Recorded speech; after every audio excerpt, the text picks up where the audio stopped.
No, this is the story, y'all, about how my life got flipped, turned upside down, and I like to take a minute, just sit right there. I tell you how I became a fish of a town called Bel-Air. What's up, y'all? What's up, y'all? How y'all going? What? It's your boy, the Fresh Prince of Bel-Air, or in this case, the Fresh Fish of Bel-Air. That's what I'll be calling myself throughout this video, okay? So, today for DreamWorks animation playlist, as you can tell by these colors right here, I'm going to give y'all my review, my comments, my info on Shark Tale. Starring me, Will Smith, as a very look-alike fish, look-alike version of me, that looks, a fish that looks just like me, all right? A fish that work at a whale wash, and it has a vegetarian shark friend, and it has a pink friend, a pink fish friend named Angie that goes through a whole cycle of bullshit. But before I begin, if you are new, you know what to do. I don't got to go down the list. You can subscribe, you can share, you can like, you can comment on whatever good, bad, or ugly you got to say about the Fresh Fish of Bel-Air. Okay, I just went down the list right there. I'm sorry, I'll be stupid, I'll be tripping. But anyway, don't forget to leave your comments on whatever good or bad you have to say on my DMs, okay? We didn't have DMs back in the 90s, but this is 2004, and now we still don't got DMs, but you know, we have something, a little something to communicate with each other outside of just the phone. But y'all know what the deal is. Let's get right into it. But all right. So, Oscar is a lowly tongue scrubber at the local whale wash who becomes the hero in his own Shark Tale when he tells a great white lie. Now, when his lie begins to unravel, because eventually lies do that, they have a way of tripping on you like that, Oscar teams up with an outcast vegetarian shark named Lenny. Basically, the enemy of my enemy, he is my friend. He is my friend. And my loyal lover, Angie, voiced by Renée Zellweger, to help him stand up to the most feared shark in the depths of the ocean, Don Lino, voiced by Robert De Niro. You can't tell me no shark will have no Italian name like Don Lino, all right? He can be played by an Italian dude like Robert De Niro, but there's no shark in the hella big ocean that has a name like Don Lino. And all of this helps Oscar find his true place in the reef. Now, I can't even remember what the English teacher taught us in class, but she said she wrote like this plot diagram where it's got like a peak, you know, like a mountain, a line, and there a peak in a mountain. It's like half of a heartbeat.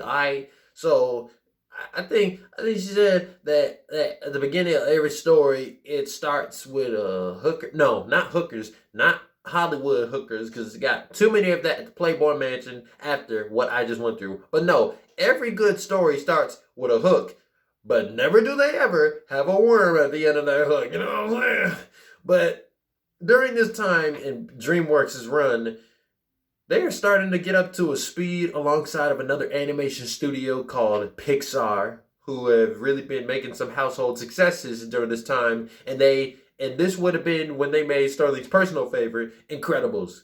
Shark Tale came out the same year as Shrek 2, as well as Incredibles. So there's a little bit of competition there, but obviously Incredibles topples both of these films. But that does not mean I don't have a love for this one right here. But they have not always beat Pixar to certain ideas before they have. But Shark Tale is one of those stories whose inspirations are better regarded than the narrative it makes up. It's just like when you like the tomatoes, the lettuce, the cheese by himself, but you don't like the sandwich that it composes. You know what I'm saying? That's the best way I can put it. Or it's almost like when you like the shoelaces on your sneakers, but you don't like the whole sneaker, or you don't even want to buy the whole pair. You just like the colors on the sneaker, but you don't like the whole pair of the sneakers. So, in other words, this film is built upon the talent of its cast, which I must say was one of DreamWorks' voice acting at its finest. You know how when Sterling said that the one thing that DreamWorks did so well that Pixar wasn't really well lauded for, but that doesn't mean it was good in its own right? The voice acting. The voice acting is such a landmark highlight of these films. Like, if you've seen Shrek, you know what I mean. Now, if you watch this film right here, you don't have to love the story. You don't have to be interested in this more than Finding Nemo, because we all know we ain't going there. But you can absolutely love the voice acting and the casting choices that they picked for some of these characters. Like, some of these characters were specifically designed for the actors. I'll get into it a couple seconds from now. But a lot of these actors, I can only imagine that they randomly wrote a list of all-star actors who were big at the time. You know, a lot of them are on this list, and would surprisingly find themselves in more than one DreamWorks franchise.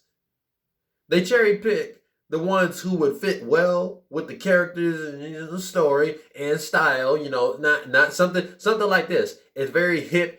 It's very hip, very hot, very fresh, very clean, very smooth, very lighthearted, and very swagger-ish. But with Shark Tale style being part-time mafia spoof and part-time inner-city comedy, because you know when it's inner-city comedy, I'll be there, boy. But the movie would rely on actors who fit these umbrellas or are actors who are worthy voiceover performers. I, for one, know it is obviously the Fresh Fish of Bel-Air himself, Oscar. Oscar Bates.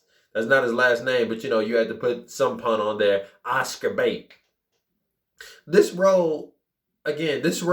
characters were built for these actors. And Oscar, the Sharkslayer, is no exception.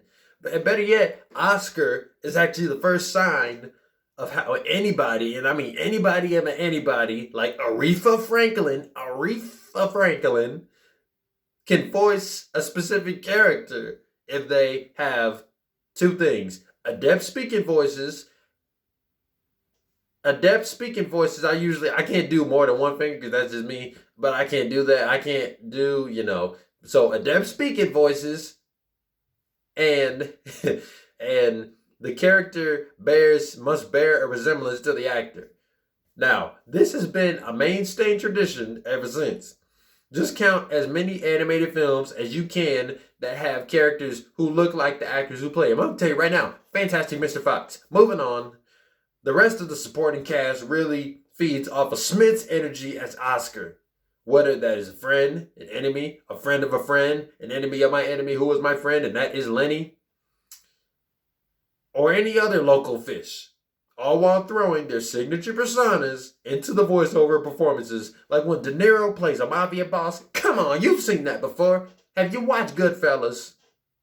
Or when Martin Scorsese, the one that has a definitive, meticulous definition of cinema, he has voiced Sykes, the Puff Daddy himself, Mr. Sykes, who was only under Don Lino, and also he played, Sykes is like this highbrow business executive, because that is what Scorsese is. He got these high standards for what cinema is supposed to look like. I mean, have you watched the Bad short film, Michael Jackson? He did that. It's almost like when you watch his movies, it sets the standard for what real cinema looks like. So why would you be a part of something that really ain't your cinema, boy? But Jack Black and Angelina Jolie are good additions to the cast, but they would only later become staples and fit the Kung Fu Panda franchise better.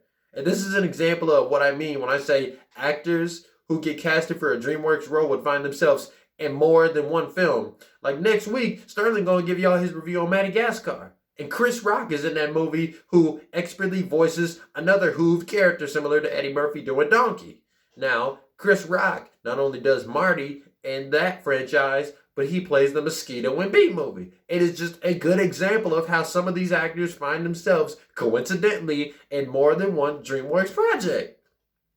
Now, story-wise, the narrative does not really rely on its own ideas like Shrek does, but it attempts to play with some already dealt cards that only result in temporary amusement. You know what I mean? The gambling don't really get you that pleasure at the moment, but if I could guess, I would say that Shark Tale tries its hand at giving a message about self-worth And now, no matter what the world's definition of valuable is, you ought to just be yourself and surround yourself with people who do not think of you any less. See, I was telling Angie that I was a little fish in a big pond that we call the ocean. And I want to be up there, at the top of the reef, at the top of the hierarchy, the top of the pyramid, where all the big kahunas are, where all the famous, well-respected, well-praised people are, the well-praised fish is. But see, she was reminding me that I don't have to have money and fame and attention to be somebody. So it's almost like I used the death of Frankie, Lenny's boy, as a way to elevate myself. And I kind of took myself through the motions of putting myself in a position where I'm the bait. Now Oscar is the real bait, you know what I mean? So I'm putting myself in a position where I'm being hunted down by sharks, and I am the one that's having to lie to everybody. Going back to that great white lie. See, we're at the end of this review, and now we come full circle. I'm a genius. Rotten Tomatoes gives Shark Tale a 35% recommendation. Shark Tale is an aquarium whose strongest anchors weigh down to the characters that feel alive.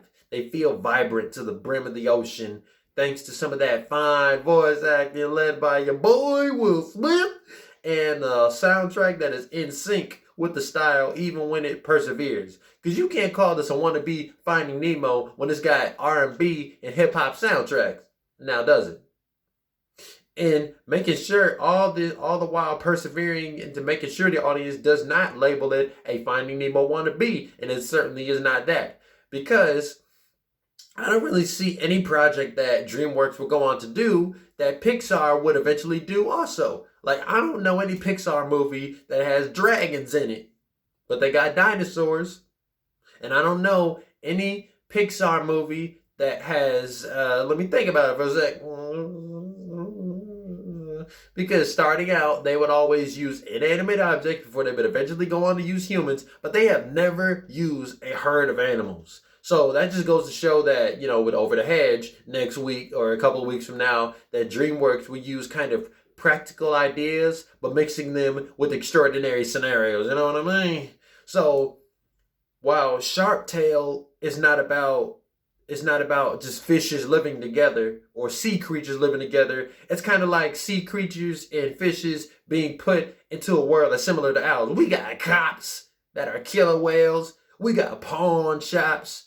I should have said that with enunciation. I didn't want you to think that it was that type of video. Pawn shops. But we got sushi shops, car washes, Coca-Cola, Kelpie creams, Fish King with no fish, and you know we got gup, we got kelp, we got clubs, we got everything that the real world has.